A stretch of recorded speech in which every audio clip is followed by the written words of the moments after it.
Hey y'all, my name is Briley Casanova and I'm a Certified Mental Performance Consultant, or CMPC for short.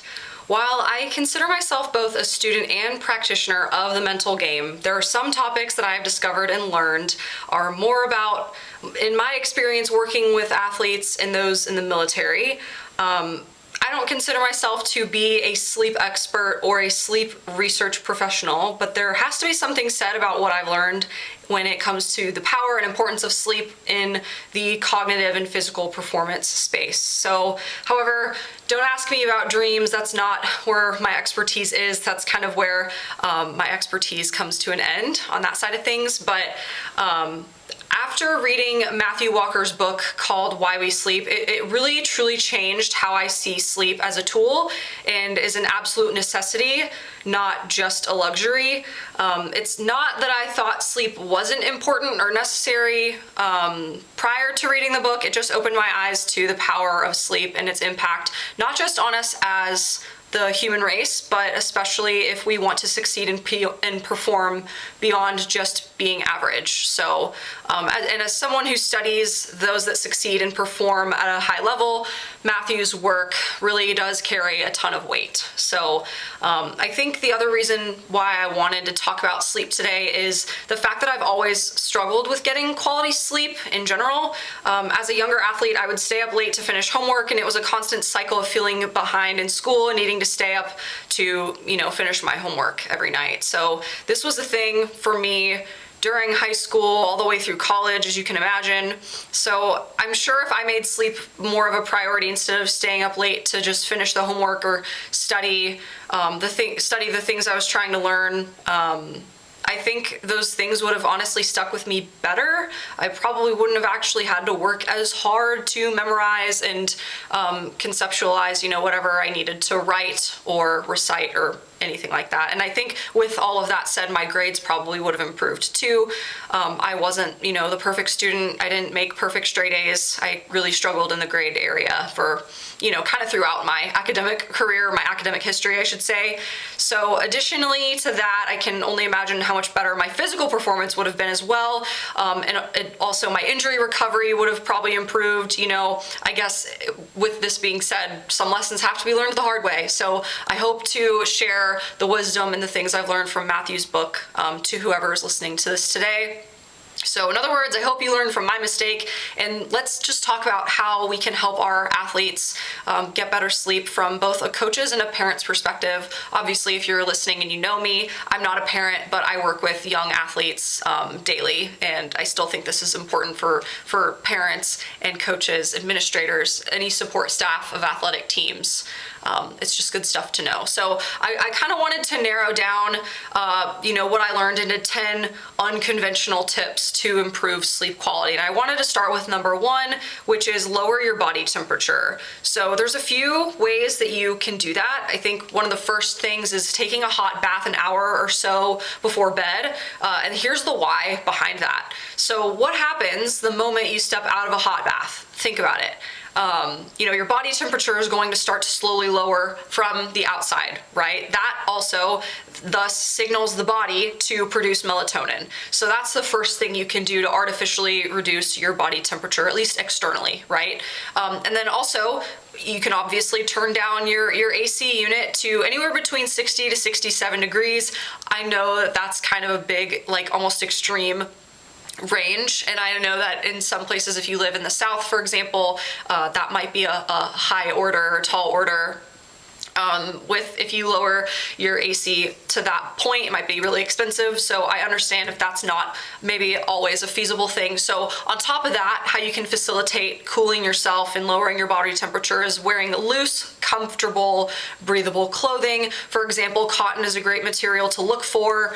And believe it or not, we sweat when we sleep. So again, the cooler you can keep your body temperature, again, externally should be, anywhere from 60 to 67 degrees, but in terms of your personal body temperature, you need to lower it by 2 to 3 degrees, I believe is what Dr. Walker says. So that's tip number 1. Tip number 2 is practicing gratitude. So how we can do that, how you can go about that is just simply writing a gratitude list each night before you go to bed.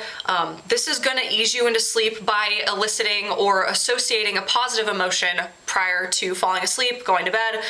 If you make it a daily habit, over time it will become, a natural part of your routine, just as anything else, if you get in the habit of it and you practice it frequently.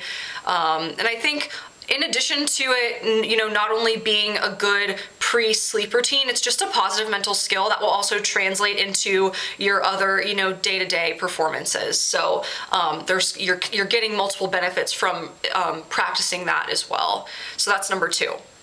Number 3 is quiet and darken your room as much as possible. So this, when you do that, it also signals melatonin production within the brain. This stems from the adage of turning off, the blue light emitting devices an hour before bed. That leads to signal your brain to start winding down if you do that. However, here's kind of a caveat to that. If you happen to prefer, some ambient noise to help ease you into sleep, there's white noise, machines, apps. There's also other colors of noise. I've actually discovered that recently too. It's really interesting. But even just using, YouTube, you can look up on YouTube different colors of noise: pink noise, gray noise, brown noise. There's so many different options to play in the background to kind of help ease you into sleep. And even on Spotify, I think there's different, you could find a specific playlist that helps you fall asleep. It can play the rain sounds or forest sounds, and you can put a sleep timer on that as well if you click on the settings on Spotify specifically. I don't know if YouTube offers that feature, but these are all things to just consider as options and ideas to help ease you into sleep as well if you prefer a little bit of noise that's soft and gentle in the background. That's a good place to start too. So that's number 3. Let's talk about number 4. So kind of similar, kind of jumping off of the other tip when we talk about gratitude. Number 4 is just experiencing or associating a positive emotion before you're going to bed. So however you want to go about that. For example, you can listen to a funny podcast, listen to music that you like. However, I will say with things of this nature, just make sure, like I said previously, just lower the volume, dim the screen as much as your device settings will allow, whether it's on a TV, a laptop, a phone, a tablet, whatever. And kind of in that same vein, if you're going to read something, I encourage you to read from a paper book and using a lamp next to you as opposed to reading from a device like a tablet or a laptop. Again, trying to eliminate as much of that blue light as possible. What was I saying? I was reading from my notes here. Again, on top of this, also you can, practice visualizing happy things, happy images. Use imagery and visualization to imagine the future that you want, a future successful version of you. That's also another mental skill in its own right, on top of setting up yourself for a good night's rest too. So kind of incorporating multiple mental skills here, again, not just for the purpose of going to bed or falling asleep, but also setting up your, again, athletic endeavors, your workplace or professional success as well. Those are all things that are going to also be byproducts of practicing, associating and emitting positive emotions before going to bed too. So let's talk about number 5. And I think this one is one of the big, most more tangible things we can do too, on top of everything else we've already mentioned. But equate your bed with sleep and intimacy only. That's it. Nothing else. Don't study, eat, read, watch TV, or do anything else that keeps you awake while you're in bed. Again, we don't want you to associate being awake or active or, deeply thinking while you're conscious and awake in bed. So again, that's a pretty simple one. It's easier said than done sometimes. I know a lot of us, we use devices to help us fall asleep or ease into our evening, kind of wind down, but just be mindful. If you're going to do that, so like I just mentioned, listening to a funny podcast or a show or music, maybe do that. Either you can even be in the same room if that's your only option. I know everybody's got a different independent living situation, but, sit in a chair, if you have like a home office, for example, sit in a chair or sit at your kitchen table or sit on the couch. And then when you're done with that, then when you're kind of getting sleepy, getting drowsy, then head to bed, try to fall asleep in bed, okay?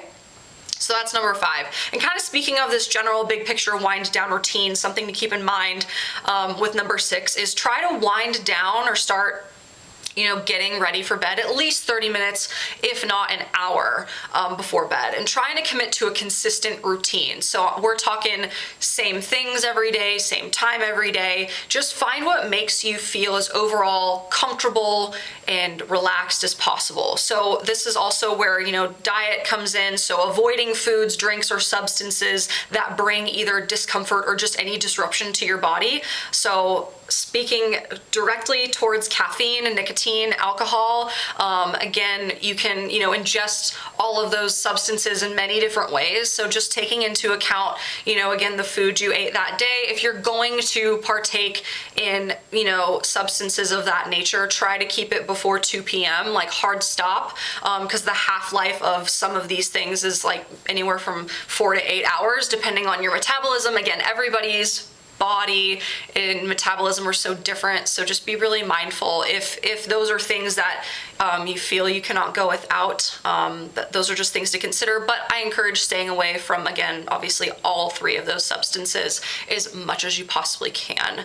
And obviously not only is that going to improve your sleep, it's going to improve so many other things as well, but we're just talking about sleep today. So anyway, that's number 6. Talking about number 7 now. Again, sticking to a schedule, no matter what time of year it is, whether it's just another Tuesday or a holiday or a weekend, try to fall asleep and wake up at the same time every day. This will keep your internal body clock more on autopilot. You're going to be more automated. You won't have to work as hard to fall asleep or stay asleep. Obviously, when things such as travel come into play, if you travel and you're moving time zones, that's obviously where you can kind of maybe play around with a couple of different ideas. But for the purpose of today, for the sake of today, just for as much as you can, try to stick to a schedule no matter what day or time of year it is. So that's number 7. Let's move on to number 8. And this is another, kind of little physical practice you can do, and that is writing a to-do list. So if you kind of find yourself ruminating on tasks and things that maybe you didn't get done that day, or you're thinking about the next day and trying to plan ahead for tomorrow, physically writing down the things that you want to accomplish the next day is going to already help you feel one step closer to getting those things done and keeping things, maybe even prioritizing them in a certain order, writing out the time of day that you want to accomplish them. Be specific, but don't overthink it. Just try to find a way to get out, kind of those thoughts that are in your head, again, on like a piece of paper in front of you, or if you want to use a digital device, that's fine, but finding some kind of way to get it out of here and in front of you, that's a great place to start too. So writing that to-do list might help. And then kind of taking that to a next level, talking about number 9 here, we call this exercise at my current role, working with young athletes, we call this exercise seek and destroy. So really calling it kind of like your seek and destroy journal, if you will. Basically what that means is write down the things that either bugged you, bothered you, or things that went wrong that day. And when you're done writing all those things down on a piece of paper, a note card, anywhere at all really, take the piece of paper and crumble it into a ball, and then either throw it across the room or, go throw it away immediately. And then that way you get some kind of not just mental or cognitive, but you get some kind of physical relief when you acknowledge the things that got in your way that day, but you have a physical way of letting those things go afterwards. So it can be a really satisfying, fulfilling exercise to do if you make some time for it. So that's number 9. And then last but not least, talking about number 10, here's an idea. If you happen to be the person where maybe you fall asleep just fine, but you happen to wake up in the middle of the night and you can't fall back asleep after 10 minutes. So I'd say the threshold or the cutoff for this is, let's say you've woken up in the middle of the night for whatever reason, it could be anything, basically get up and get out of bed and go to another comfortable space like the couch, maybe drink a glass of water. That's something you can do. Maybe just do some light stretching. Again, nothing too serious, but then after a couple minutes minutes of that, then try to go to sleep. Try to relax. Don't let the stress of not sleeping keep you from sleeping. So again, we can also take some time to incorporate another chance to write down some of the thoughts. If you woke up because of thoughts you had or like a dream or something, then once you kind of get those thoughts out, then try to fall asleep again.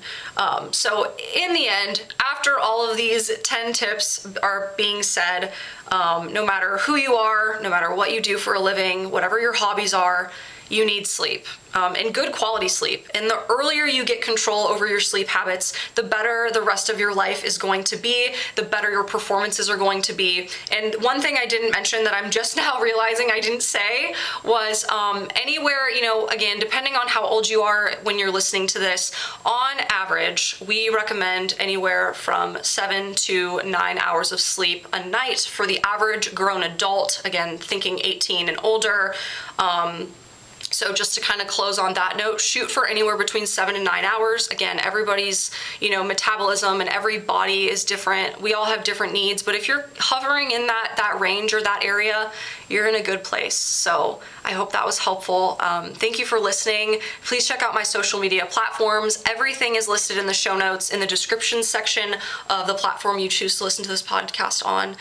Thanks again. My name is Briley, and I'll see you guys next time. Bye.